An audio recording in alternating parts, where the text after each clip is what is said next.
Hello, my name's Grant Stewart. I am a urological surgeon based in Edinburgh. So I'm a senior lecturer in urology, and that 50% of my working week is basically working in a research laboratory, leading a team of scientists investigating renal cancer. And then the other 50% of my week is as a consultant urological surgeon in Edinburgh, and the majority of my time there I spend looking after patients with kidney cancer, treating them with surgery and also entering them into clinical trials that can hopefully improve outcome from renal cancer. So I've been delighted to receive research funding from Kidney Cancer Scotland, which is part of the James Whale Fund, and they have been instrumental in allowing us to undertake a new research project that we're doing here as part of the Edinburgh Urological Research Group. The vast majority of research into kidney cancer is into metastatic disease, so that's advanced kidney cancer which is spread from the kidney to other organs. There is very little research done into what we call localized kidney cancer. So a typical patient with localized kidney cancer would be somebody who has been identified to have a lump in their kidney. Sometimes they present to me with blood in their urine or pain in their side or even feeling a lump in their side. But often they present to me because they've had some x-rays done, a CT scan done for a completely unrelated reason. A little bit of an ache or pain in the back, something completely unrelated, and the radiologist has picked up a lump in the kidney and referred them on to me as a urologist with expertise in kidney cancer. And I'll see these patients in the clinic and advise them that we need to undertake surgery to remove the lump because we're highly suspicious, or indeed we have a biopsy which proves that they have kidney cancer in the kidney. I'll undertake surgery, and then we have our patients coming back to the clinic to give them the results of the pathology. And I'm often left in the situation where we've identified a kidney cancer, we've removed it by surgery, but my patients will say to me, well, what now, Mr. Stewart? I know that I have friends who have breast cancer or colorectal cancer, for example, and they have had further treatment.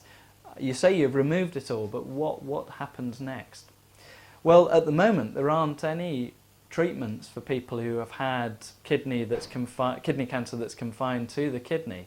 and we're left in the situation of simply observing people. And sadly, often we find that during our observation period a CT scan is done and we find that the kidney cancer has reoccurred either where it was previously or further afield in the body, in the lungs or the liver. And it is that process that we are trying to investigate with our research, and we want to try and improve the way that we identify patients who are at very high risk of having that recurrence, or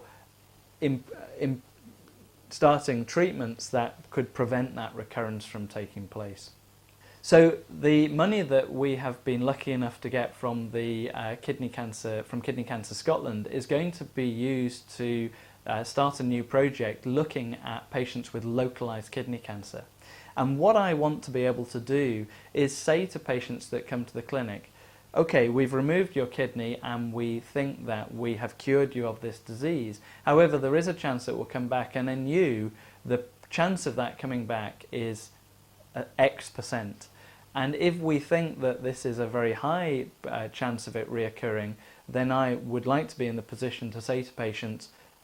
because of you're at particularly high risk based on the biomarkers that we've identified within your kidney cancer sample, we think that we should start you on a drug treatment to try and prevent that from happening, or we want to enter you into a clinical trial that we hope will prevent this disease from reoccurring. So the particular approaches that we're going to take to try and get to the state of being able to advise patients as well as we can as to whether or not the disease is going to return are some laboratory experiments which will be using tissue from patients in Scotland who have kindly consented to allow us to use the leftover tissue from their kidney cancer, along with the clinical information about how their own disease progressed, to try and identify markers within the diseased tissue that can tell us that a patient is at a particularly high risk of the disease reoccurring.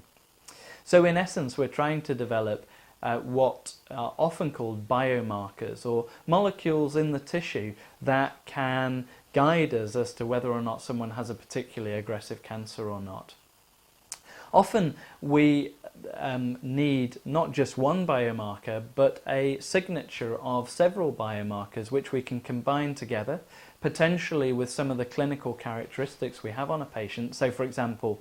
their age, or the stage of the tumour, or the grade of the cancer cells, that we can create a biomarker signature that will tell us about aggressiveness. I'm particularly going to be using tissues from patients who have a specific type of kidney cancer. So this is where the tumour has grown in a particular way, where there is a lump in the kidney, but also we see the tumour cells starting to grow along the vein, the kidney vein, that normally drains blood from the kidney, and then up into the main vein that takes blood back to the heart, the inferior vena cava. And this tongue of tissue that comes out of the kidney lump and goes into these big veins, we believe in the lab here, is going to provide us with information about invasion of kidney cancer. And if we were able to identify the biomarkers that were at play with this invasion of the kidney cancer, we may well be able to go back a step to patients who haven't yet had such an invasive type of the disease and say, well, we know that your kidney cancer is at high risk because you display some of the biomarkers that we have seen in slightly more advanced patients, and therefore you're also potentially at high risk of this disease reoccurring. So I anticipate that we will use the kidney cancer tissue from the main lump in the kidney, as well as the tongue of tumour tissue that goes along the vein and into the main blood vessels, to give us the best idea about how kidney cancer is invading, and of course to identify these critical biomarkers to create potentially a biomarker signature which will better inform us about an individual patient's risk of relapsing disease, either at the site where the kidney was removed or with so-called metastases elsewhere.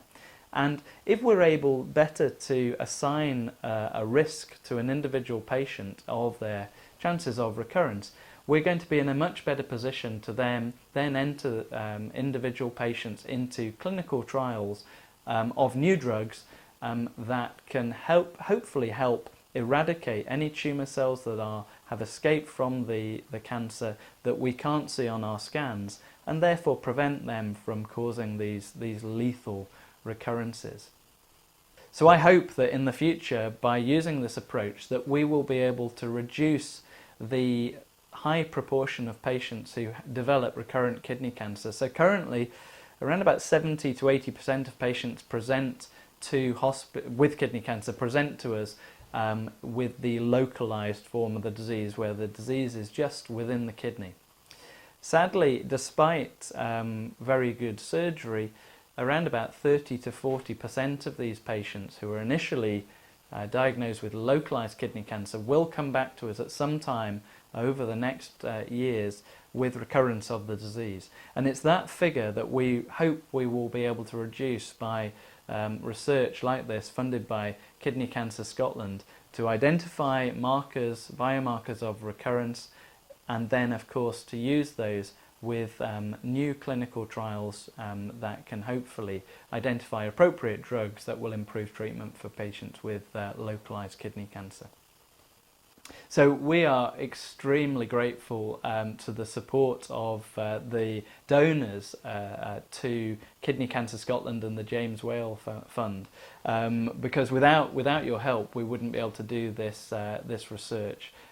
So Thank you very much, and please keep on funding this fantastic cause.